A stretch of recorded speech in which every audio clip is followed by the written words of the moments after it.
queridos amigos que nos assistem. Como vocês estão? Tudo bem? Hoje a nossa equipe está muito feliz, pois estamos iniciando uma nova série de vídeos. Será um tema que consideramos de extrema importância se você for um filho de Deus que deseja salvação. Como alcançamos o maior presente dado por Deus através do seu unigênito Filho Jesus Cristo? A salvação é concedida a todos os que desejarem, mas por que algumas denominações simplesmente querem colocar nas mãos de outros, de santos, e vai lá pedrada, menos em Jesus? Por que temos tanto medo de estudar profundamente o juízo investigativo, a justificação pela fé e etc.? Na série que começaremos hoje, vamos nos aprofundar e provar que é possível defender tudo isto usando unicamente ela, as Sagradas Escrituras. Está pronto para iniciar a provavelmente maior jornada bíblica, espiritual e pessoal de toda a sua vida? A coisa vai ficar séria, então coloque o cinto e se segura. A nossa viagem está prestes a começar. Meu nome é Diego Isalraldi e eu sou teólogo protestante. Hoje o tema será Nunca Sem um Intercessor, primeira parte. Vamos começar? Não existem muitas igrejas que estudem seriamente e defendam histórica e escatologicamente o juízo investigativo. E se você não sabe que juízo é esse, deixa eu te dar uma resumida, porém relaxa. No decorrer da série será tudo minuciosamente explicado para a compreensão de todos. Tudo bem até aí? Vamos continuar então. Há cerca de quase 200 anos foi descoberto por servos de Deus que no dia 22 de outubro de 1844, Cristo, que estava no santuário celestial no lugar santo, nessa data entrou agora no lugar santíssimo e começa a escolher os seus filhos que serão redimidos pelo seu sangue na cruz. Chamamos isso de juízo investigativo e está acontecendo desde então. Precisamos, no entanto, entender o Evangelho de Jesus. O Evangelho de Jesus não pode ser entendido se deixarmos de lado a profecia do santuário e o dia da expiação. Se tentar tirar um, aconteceria a mesma coisa que tirar uma das 3 pernas de uma mesa. Cai tudo. Muitos que se denominam cristãos já não acreditam que estamos em julgamento e nossas vidas, palavras, pensamentos e ações estão sendo julgados pela lei de Deus. Acham que isso não se encontra na Bíblia. Mas e se fosse possível provar que tudo, não somente é bíblico, tem evidência de sobra nas Sagradas Escrituras? E daí? Hebreus 7:25 diz: portanto, ele é capaz de salvar de uma vez por todas aqueles que se aproximam de Deus por meio dele. Ele vive sempre para interceder em favor deles. Já se perguntou como funciona o sistema de Deus? Como ele decide sobre uma pessoa? Sabe, quando eu era criança, ouvi um sermão na minha igreja onde o pregador disse que, quando estivermos no céu, teremos 3 grandes surpresas. A primeira é não ver na glória pessoas que jurávamos com todas as forças que com certeza estariam lá. A segunda é ver pessoas que jurávamos não estariam lá. E a terceira é vermos a nós mesmos no céu. Curioso, não acha? Como você se sentiria se quando estivesse andando no céu não encontrasse, por exemplo, com o reformador John Huss entre os redimidos? E andando mais um pouco, desse de cara com Adolf Hitler? O que aconteceria se você buscasse em vão seu filho, sua filha, que esteve envolvido intensamente nas drogas? Porém, andando mais um pouco, veria entre os salvos aquele que vendia as drogas para o seu filho ou sua filha. No céu haverá com certeza muitas surpresas. Disso eu não tenho qualquer dúvida. Deus julga através de um sistema muito diferente do nosso, porque nós só conseguimos olhar o exterior da pessoa, mas Deus olha o coração. Mas para entender bem tudo isso, teremos que dar uma olhada numa das parábolas mais difíceis e esquisitas que Jesus já tenha contado. Nessa história aprenderemos o que Jeová realmente pensa sobre a redenção dos seres humanos. No livro de Mateus, no capítulo 20, os versos 1 a 16, encontramos a resposta. Vamos ler todos esses versos, mas em conjuntos pequenos, enquanto eu vou explicando o que está querendo dizer lá, tudo bem? Nos versos 1 a 4 lemos: pois o reino dos céus é como o dono de uma propriedade que saiu de manhã cedo a fim de contratar trabalhadores para o seu vinhedo. Combinou de pagar uma moeda de prata por um dia de serviço e os mandou trabalhar. Às 9 da manhã estava passando pela praça e viu por ali alguns desocupados. Contratou-os e disse-lhes que no final do dia pagaria o que fosse justo.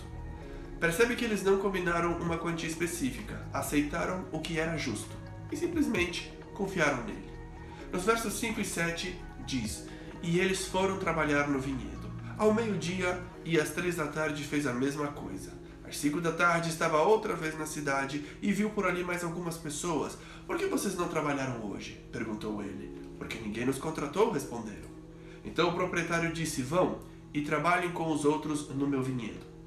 Eles foram literalmente trabalhar por apenas 1 hora. Trabalhar. Uma palavra meio forte, não acham? Quando o dia de trabalho terminou, eles ainda estavam com todo o pique, não é mesmo? Finalmente a hora de encerrar atividades no vinhedo chega. E longe de ficar tudo numa boa, a coisa se complica. No verso 8 lemos: "Ao entardecer mandou o capataz chamar os trabalhadores e pagá-los, começando pelos que haviam sido contratados por último." Esta ação gera um mal-estar entre os primeiros obreiros. Eles tinham acordado no nascer do sol, tomado um café da manhã quase que às pressas e corrido para o lugar onde os donos de vinhas iam para encontrar quem trabalhasse por hora, não por empreita. Estavam cansados, com calor, cheios de pó. Eles só queriam chegar em casa e tomar um bom banho, sabe? Jantar, dar uma atençãozinha para as crianças e depois cair de sono na cama. E amanhã, tudo de novo. Porém, agora eles precisam esperar a que os últimos sejam pagos primeiro. É mole? No verso 9 lemos: "Os que foram contratados às 5 da tarde vieram e receberam 1 moeda de prata." A coisa está ficando muito boa. Quem só trabalhou 1 hora estava recebendo como se tivesse trabalhado o dia inteiro. Os primeiros trabalhadores podem ter pensado que poderiam tirar, umas merecidas férias. Na cabeça deles já estavam se imaginando chegar em casa e dar as boas novas, pedir para a esposa fazer as malas de todo mundo enquanto ele vai comprar as passagens para a viagem do ano. Enfim, só coisa boa mesmo, sabe? Eles estavam impressionadíssimos com a generosidade do dono do vinhedo.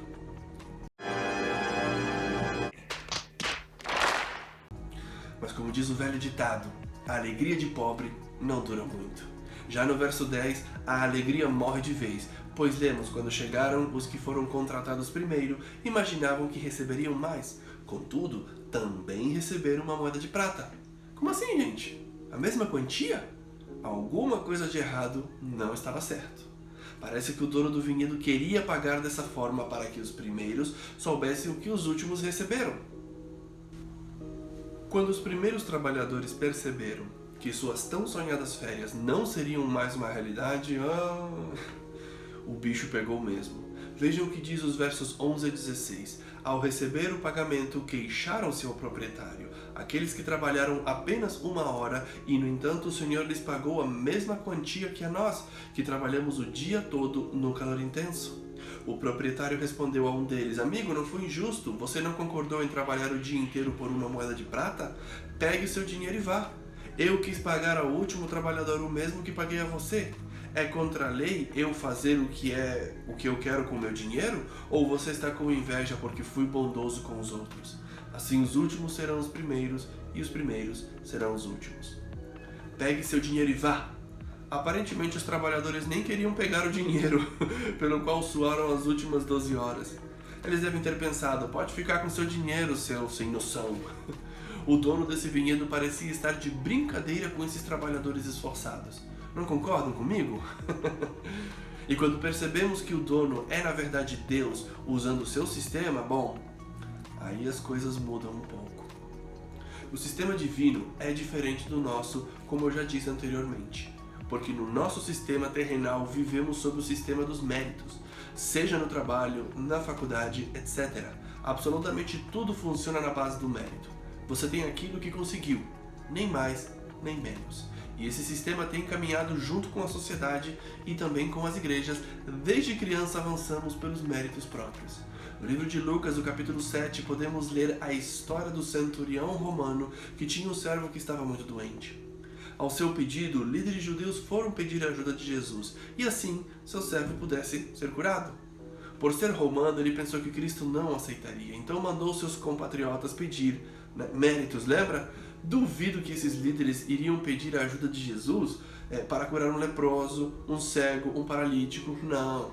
Eles estavam ajudando, porque conforme lemos em Lucas 7, 4 e 5, que diz: os líderes suplicaram insistentemente que Jesus socorresse o homem, dizendo: ele merece sua ajuda, pois ama o povo judeu e até nos construiu uma sinagoga. Acredito que por misericórdia, Jesus atendeu esse pedido e começou a se dirigir à casa do oficial romano. E quando estava prestes a chegar, conforme lemos no verso 6 que diz: Jesus foi com eles, mas antes de chegarem à casa, o oficial mandou alguns amigos para dizer: Senhor, não se incomode em vir à minha casa, pois não sou digno de tamanha honra. Cristo ficou tão admirado que não conseguiu esconder e da sua própria boca soltou o elogio mais impressionante que um ser humano pode aspirar. No verso 9 diz: quando Jesus ouviu isso, ficou admirado. Voltou-se para a multidão que o seguia e disse: eu lhes digo a verdade, jamais vi fé como esta em Israel. Deixe-me ser bem claro numa coisa, está bem? Nunca, mas nunca mesmo, nem se passar 1 milhão de anos, conseguiríamos ser remotamente dignos da salvação de Deus. É simplesmente impossível. Os seres humanos ficam sempre muito doentes com essa realidade universal. Quando trabalhamos o dia inteiro e suportamos o calor horrível, de repente vemos que os que chegaram por último recebem um pagamento igualzinho ao nosso? Assim não dá. Desse jeito você me quebra. Romanos 3,23 nos diz: pois todos pecaram e não alcançam o padrão de glória de Deus. Este verso nos deixa uma mensagem clara: não conseguimos nos salvar por mérito próprio. Precisamos do presente gratuito concedido pela, digamos, economia divina. Mas como isso funciona? Então, talvez você não goste, mas precisa saber. Imaginemos que estamos num hospital e tem 2 doentes. Um deles é um lendário missionário que dedicou a vida para pregar o evangelho nos lugares mais distantes e difíceis por mais de 40 anos. Ele sacrificou tudo pela verdade e a missão. E você consegue ver como seu pastor está indo ungí-lo, pedindo a sua cura para Deus. O pastor, enquanto ora, ele não vai dizer, mas está implícito: Deus, ele merece esta cura. No quarto ao lado do missionário, temos um outro doente, um consumidor recorrente de drogas que está numa, digamos, recaída. Mal e porcamente tem sangue no corpo para chegar ao cérebro e que lhe permita pensar ou até mesmo falar. E quando consegue um lapso de lucidez, ele clama com todas as suas forças: pastor, eu sou um drogado, tenho tratado muito mal a Deus por muitos anos, por favor, peça a Deus que eu possa ressuscitar na ressurreição dos justos. Não tinha pessoas o visitando, nem pastor, nem nada. Ele pega carona com o pastor do lado do seu quarto. Ele não pede por cura, pede apenas ressuscitar quando Jesus voltar. Entende a diferença? Daí o missionário morre e o drogado sai tão saudável que você fica reclamando para Deus. Interessante, não acha? A graça gratuita de Deus são boas novas para um drogado. Mas e o missionário? Ele não deveria ser tratado igual? Você pode pensar que isto é injusto. Ainda hoje ficamos perplexos com a forma como Deus opera. Mas voltando para a parábola dos trabalhadores, para entender por que o sistema divino é perfeito, tanto para eles como para o missionário, precisamos retroceder um pouco. Até Mateus 19. Um jovem muito rico perguntou a Jesus o que devia fazer para herdar a vida eterna. Jesus disse que ele devia vender tudo o que tinha e dar de presente para os pobres. E depois de fazer tudo isso, o seguisse. Ele ficou estupefato com a resposta e, segundo as Escrituras Sagradas, foi embora triste, porque tinha muitas possessões. O que aconteceu aqui? Bom, os discípulos esperavam expectantes e não foi outro a não ser o cara de pau de Pedro que criou coragem e resolveu fazer a pergunta que estava girando na cabeça de todos os discípulos naquele momento. Mestre, este jovem rico foi embora porque tinha muito dinheiro e não queria se desfazer dela. Porém nós ainda estamos aqui, não fomos embora, deixamos tudo para te seguir. Então no verso 27 lemos: então Pedro disse: deixamos tudo para segui-lo, qual será a nossa recompensa? Se você fosse Jesus, eu tenho certeza que você teria ficado muito triste por causa dessa pergunta.